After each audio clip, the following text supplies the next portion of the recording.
इस लेक्चर में हम बोन फ्रैक्चर के बारे में और बोन हीलिंग के बारे में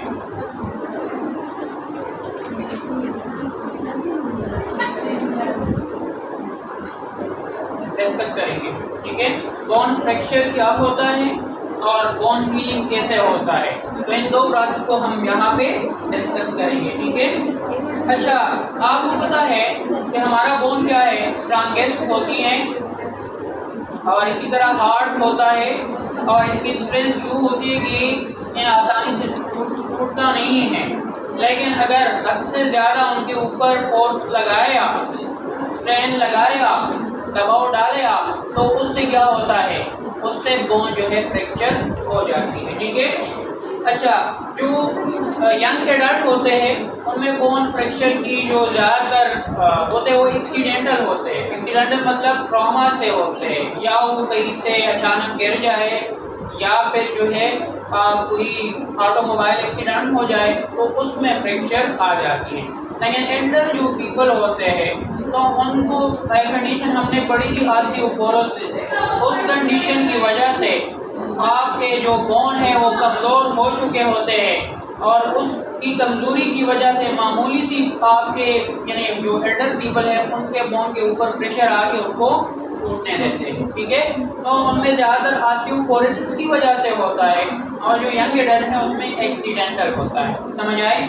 अच्छा, बोन फ्रैक्चर यानी जो बोन के टूटने हैं उसके लिए मेडिकल टर्म जो है फ्रैक्चर का यूज़ किया जाता है। ठीक है, अब फ्रैक्चर हमारे पास फिजिकल जो फोर्स लगाए आप, या फिर स्पोर्ट इंजरी की वजह से, या फिर एक्सीडेंटल इंजरी की वजह से, या फिर फ्लो की वजह से, और या फिर जो है आप उनके फॉल डाउन की वजह से हो सकती है। ठीक है, तो इनके काजेस हैं। अच्छा, इनके टाइप्स की अगर बात की जाए तो बोन फ्रैक्चर तीन तरह का होता है। एक को कहते हैं सिंपल फ्रैक्चर या क्लोज फ्रैक्चर, जिसमें आपकी स्किन इंटैक्ट रहती है लेकिन अंदर जो हड्डी है वो टूट जाता है। ठीक है, तो इसको सिंपल या क्लोज फ्रैक्चर कहते हैं। समझ आई? दूसरा हमारे पास है कम्प्लेक्स या कंपाउंड फ्रैक्चर। वो क्या होता है, जिसमें आप लोगों की जो हड्डी है वो टूट के आप लोगों के स्किन को मेवाउंड बना देता है। तो ये हमारे पास क्या होता है, ओपन फ्रैक्चर। ठीक है, या कंपाउंड फ्रैक्चर, उसको क्लोज या सिंपल फ्रैक्चर कहा जाता है। जो हमारे पास ये है ये कंपाउंड या क्लोज फ्रैक्चर कहलाती है। और तीसरा हमारे पास जो होता है, पहला हमारे पास सिंपल है, सिंपल फ्रैक्चर, दूसरा क्या होता है वो कंपाउंड होता है, और तीसरा हमारे पास होता है कॉम्प्लिकेटेड फ्रैक्चर। कॉम्प्लिकेटेड फ्रैक्चर में क्या होती है, आप लोगों की हड्डी की वजह से जो उसके आसपास ऑर्गन है वो डैमेज हो जाए तो ये कॉम्प्लिकेटेड फ्रैक्चर कहलाती है। ठीक है, सिंपल में आपकी स्किन इंटैक्ट थी लेकिन अंदर आपका जो बोन है वो टूट गया। लेकिन अब जो है कंपाउंड में क्या होता है, इसमें आप लोगों का स्किन जो है भी उसमें बाउंड आ जाता है। और तीसरा हमारे पास आप लोगों का कॉम्प्लिकेटेड है, जिसकी वजह से आप लोगों की क्या होती है, आप लोगों के जो सराउंडिंग में और ऑर्गन होते हैं और डैमेज हो जाते हैं। ठीक है, अच्छा, अब इसकी जो रिपेयर होती है, बोन रिपेयर, ये 4 स्टेप में कंप्लीट होती है।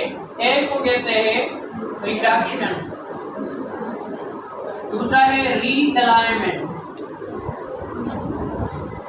और तीसरा हमारे पास है इमोबिलाइजेशन,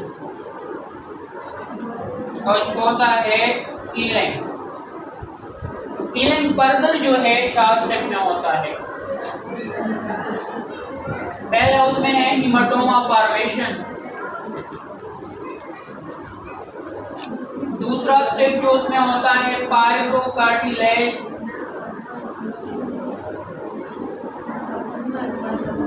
कार्टिलेजिनस कैलस फॉर्मेशन, और तीसरा स्टेप हमारे पास जो होता है बोनी कैलस फॉर्मेशन का होता है, और चौथा हमारे पास होता है बोन रीमॉडलिंग। तो इन सब को हम जो है अभी डिस्कस करने वाले हैं। रिपेयर ऑफ फ्रैक्चर बोन मैं जो आप लोगों को सामने रखा है रिडक्शन ही क्या होता है। फर्ज करें आप लोगों का ये बोन जो है फ्रैक्चर हुआ,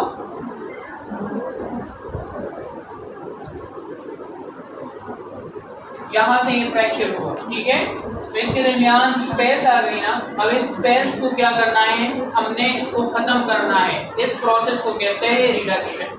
अब ये कौन करेगा, ये डॉक्टर करेगा। जो ऑर्थोपेडिक सर्जन होता है उनको पता होता है कि मैंने कहाँ पे इसको जोड़ देना है, ठीक है। तो ये आप लोगों ने अगर खुदा न खासा किसी को हो जाए, हम फर्स्ट एड जो दे रहे होते हैं तो उसमें ये भी है कि आप लोगों ने अपने से इस बोन को मैनिपुलेट नहीं करना, बल्कि इसको प्रोफेशनल के लिए छोड़ देना है तो इसके साथ क्या करता है। उम्मन जो रिडक्शन अगर सिंपल बोन की है तो ऊपर से जो है वो क्या करता है, डॉक्टर इसको जोड़ देता है, यानी इसमें सर्जरी की कोई नौबत नहीं आती। तो उनकी जो है अपने हैंड के लिहाज से उसको क्या करता है, एडजस्ट कर देता है, ठीक है। लेकिन अगर वो कंपाउंड या कॉम्प्लिकेटेड है तो फिर, और इसके दरमियान स्पेस भी ज़्यादा है, तो फिर इसको जो है नेल के ज़रिए से, वायर के ज़रिए से अटैच करवाया जाता है, या जो इंटरमीड्यूलरी कैविटी है ना उसमें राड लगाए जाते हैं, वह राड लगा के फिर रिड्यूस किया जाता है, ठीक है। तो कंपाउंड और कॉम्प्लिकेटेड में सर्जरी परफॉर्म करते हुए इसको एडजस्ट और रिड्यूस कराया जाता है, लेकिन जो सिंपल है उसको बाहर से ही क्लोज करवाया जाता है। इस प्रोसेस को रिडक्शन कहते हैं। और या रीअलाइनमेंट, यानी जिस जगह पे था उसी जगह पे आप लोगों ने इसको अलाइन, आप लोगों ने ऑर्थोपेडिक सर्जन ने उसको अलाइन करना है, ठीक है। अच्छा, ये प्रोसेस कंप्लीट होने के बाद फिर क्या करते हैं, इमोबिलाइजेशन। इमोबिलाइजेशन की वो मूव ना करे तो उसके लिए उमूमन ये ड्रेसिंग, बैंडेजेस और इसी तरह का जो स्लैंग है, स्प्लेंट है, ये लगाए जाते हैं। स्प्लेंट क्या होता है, हार्ड ऑब्जेक्ट जो है इसके इर्द गिर्द जो है लगाया जाता है ताकि वो इमोबिलाइज हो, यानी वो मूव ना करे, अपनी जगह से ना हटे, ठीक है। इसी तरह दूसरा है स्लिंग। स्लिंग ये होता है कि आप लोगों ने उमूमन देखा हुआ होता है कि तैयार मिलता है, यहाँ पे यूनिफॉर्म लाइक मटेरियल होती है जिसको यहाँ से गर्दन के साथ वो अगर किसी की हैंड जो है वो उनकी हड्डी टूट गई है तो किसी तरह उसको क्या करता है, उसको वहाँ पे लगाया जाता है और उसकी जो है इमोबिलाइजेशन काज करते हैं। और अगर किसी की जो फीट है उसके बोन अगर क्या हुए हैं, वो डैमेज हो गए, वो उनकी फ्रैक्चर आई हुई है, उनके साथ क्या लगाते हैं, अक्सर आप लोगों ने देखा हुआ होता है कि जो ब्रेक है उसको जो है वहाँ पे लगाया जाता है और उसको हैंग करवा के ताकि वो इमोबिलाइज, ठीक है। इसी तरह हमारे पास ये इमोबिलाइजेशन करवा के, प्लास्टर लगा के, बैंडेज लगवा के, ड्रेसिंग करवा के, इस तरह इसको इमोबिलाइज किया जाता है। और चौथा जो हमारे पास है वो हीलिंग है।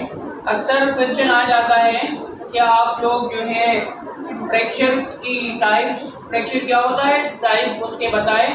दूसरा क्वेश्चन इस तरह भी आ सकती है कि कौन रिपेयर में कौन से स्टेप इन्वॉल्व है। और जो तीसरा क्वेश्चन आता है इसमें आता है कि हीलिंग प्रोसेस कैसे होती है। तो इस तरह कई क्वेश्चन इस टॉपिक से बन सकते हैं और ये बहुत इंपॉर्टेंट लॉन्ग क्वेश्चन भी है, लिहाजा इसको आपने तैयार करना है। तो रिपेयर ऑफ बोन में जो लास्ट है हमारे पास वो है हीलिंग, ठीक है। तो हीलिंग का प्रोसेस में जो पहला स्टेप होता है वो हीमाटोमा फॉर्मेशन है।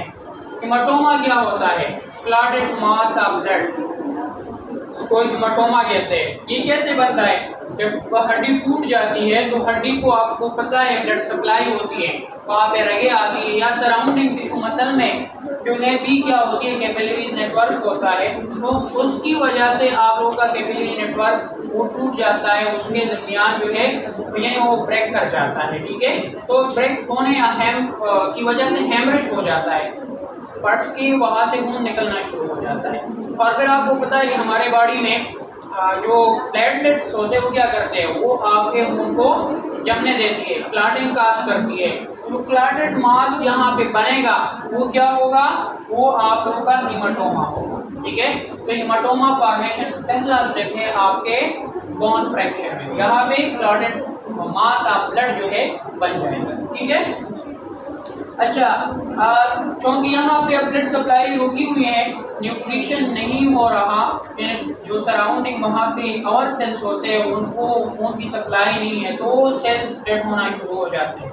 तो जब डेड होना शुरू हो जाते हैं तो इसकी वजह से उस कंडीशन में वहाँ पे स्वेलिंग, और इससे जो खून है वो बाहर भी निकल जाता है, तो आपके सराउंडिंग में वहाँ पे स्वेलिंग आ जाती है। तो जब भी हड्डी टूटती है तो उसको कैसे पहचाना जाता है कि अगर कोई ट्रॉमा हो गया और वहाँ पे स्वेलिंग हो गई है तो इसका मतलब है हड्डी टूट चुकी है। अब इसको आप लोगों ने हॉस्पिटल ले जाना है और वहाँ पे उसकी ट्रीटमेंट करवाना है, ठीक है। लेकिन अगर इतना ज़्यादा उसमें स्वेलिंग नहीं हुई है तो फिर इसका मतलब है कोई हड्डी नहीं टूटी। अलबत्ता उसको फिर भी इसी तरह जो है ड्रेसिंग बैंडेज से थोड़ी वक्त के लिए उसको इस तरह रखा जाता है ताकि मजीद वो क्या है पेन और स्वेलिंग ना करे। और इसके अलावा उसके या फिर आप लोगों ने उसी वक्त आइस जो है भी रखना है ताकि स्वेलिंग कम से कम हो और पेन की जो है रिलीविंग हो सके, ठीक है। तो फिर इसके बाद जो हमारे पास है दूसरा स्टेप वो है पायरोकार्टिलेजिनस कैलस फॉर्मेशन, या इसको सॉफ्ट कैलस फॉर्मेशन भी कहते हैं। अब इसमें कौन से सेल्स आ जाते हैं और क्या क्या जो है इसके फिनोमेना है उसको अभी डिस्कस करते हैं, ठीक है। तकरीबन चंद ही दिनों में तकरीबन ये 1 से 2 हफ्तों के दौरान ये प्रोसेस हो रहा होता है पायरोकार्टिलेजिनस को, यानी उमूमन ये तकरीबन 12 वीक्स ले रहे होते हैं। जो हमारी बोन टूट जाती है तो इससे अगर वो यंग एडल्ट है तो ये कितना वक्त लेता है 12 वीक्स।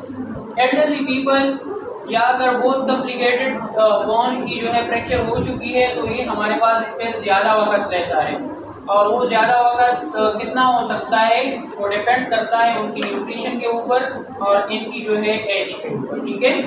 तो कभी कभार ये 5-6 महीने भी ले सकती है, ठीक है। लेकिन जो पहले 2 हफ्ते हैं उसमें फिर ये वाला चीज़ बन जाता है पायरोकार्टिलेजिनस कैलस फॉर्मेशन। इसमें कौन से सेल यहाँ पे आते हैं, कैपिलरीज नेटवर्क फिर से दोबारा से रीग्रो करता है, इन्हीं एरिया में आ जाता है। ये हमारे पास हड्डी है वो जो टूटी हुई है, तो यहाँ पे दोबारा से आप लोगों की कैपिलरी नेटवर्क बनना शुरू हो जाता है। जो ही ये शुरू हो जाता है तो यहाँ पे ब्लड सप्लाई फिर होगी। तो यहाँ पे जो एक्स्ट्रा चीज़ें हैं, डेब्रिस बनी हुई है, डेड सेल्स है, तो वो चीज़ें कैसे ख़त्म होती है उसके लिए सेल्स आते हैं मैक्रोफेजेस।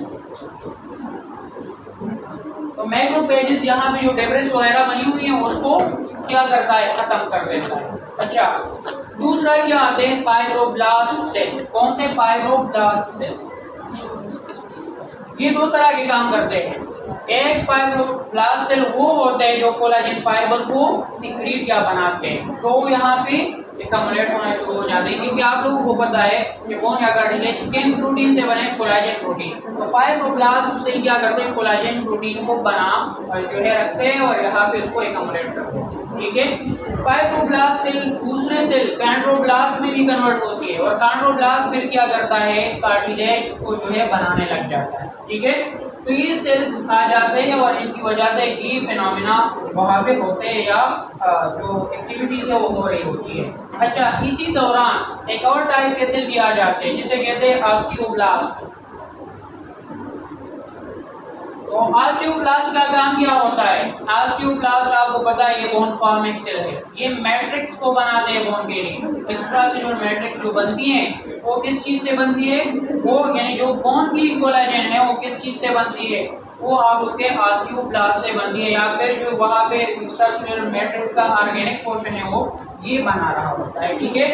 अच्छा, तो ये तीनों सेल्स यहाँ पे ये चीज़ें करवाती है और इसके साथ आप लोगों का यहाँ पे स्ट्रक्चर जो बन जाता है वो कैलस होगा और वो कैलस कार्टिलेजिनस होगा, ये सॉफ्ट कैलस होगा, ठीक है। तो ये सॉफ्ट कैलस बन जाती है। और ये जो सॉफ्ट कैलस क्या होता है, अनडिफरेंशिएटेड मास ऑफ सेल को कहा जाता है कि जो एक चीज़ बननी है उसके पहले जो अनडिफरेंशिएटेड मास होता है वो कैलस होता है। तो एक सॉफ्ट कैलस होती है, hard callus. Soft callus cartilaginous होता है और हार्ड कैलस होता है वो बोनी कैलस होता है, ठीक है। यहाँ पे अभी तक मिनरल की डिपोजिशन नहीं हुई, क्योंकि बोन में हम कहते हैं कि मिनरल की क्या होती है, डिपोजिशन होती है। वो अभी तक नहीं हुई है, ठीक है। अच्छा, तो ये जो हमारे पास प्रोसेस होता है तकरीबन 3 से लेके 4 हफ्तों, इन 2 हफ्ते इसमें लग जाते हैं फाइब्रोकार्टिलेजिनस कैलस की फॉर्मेशन, ठीक है। फिर तीसरा हमारे पास है बोनी कैलस फॉर्मेशन। बोनी कैलस फॉर्मेशन में 2 तरह के सेल जो है काम कर रहे होते हैं। एक को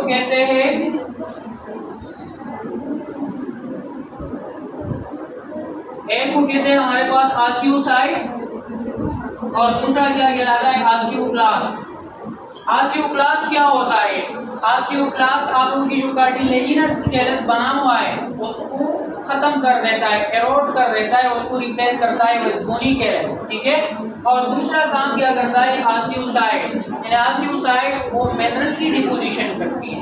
तो इस तरह जो बोन बनेगा या जो कैलस बनेगी वो बोनी कैलस होगी। क्या होगी? बोनी कैलस। यहाँ पे मिनरल की डिपोजिशन अब स्टार्ट हुई। कैसे स्टार्ट हुई? यहाँ पे ऑस्टियोसाइट आ गए और ऑस्टियोसाइट का काम क्या होता है? आप लोगों की मिनरल की होम्योस्टेसिस करना, वहाँ पे कैल्शियम फॉस्फेट को डिपॉजिट करना। तो आप लोग का अब जो कैलस होगा यानी अनडिफरेंशिएटेड मास जो बनेगा वो हार्ड होगा, उसको हम बोनी कैलस समझ। लास्ट स्टेप जो हमारे पास है वो बोन रीमॉडलिंग की है। इसमें ज़्यादातर जो रोल होता है वो ऑस्टियोक्लास्ट का होता है, क्योंकि आप लोग का जो इस साइड के ऊपर बोन बन जाता है वो एक्स्ट्रा बन जाता है, ठीक है। नॉर्मल से ज़्यादा बोन बन जाता है। उस नॉर्मल से ज़्यादा बोन को कौन ख़त्म कर देता है? ऑस्टियोक्लास्ट से। वो क्या करता है? एरोड कर देता है एक्स्ट्रा बोन को और इस बोन को ऐसा बना देता है जिस तरह पहले था।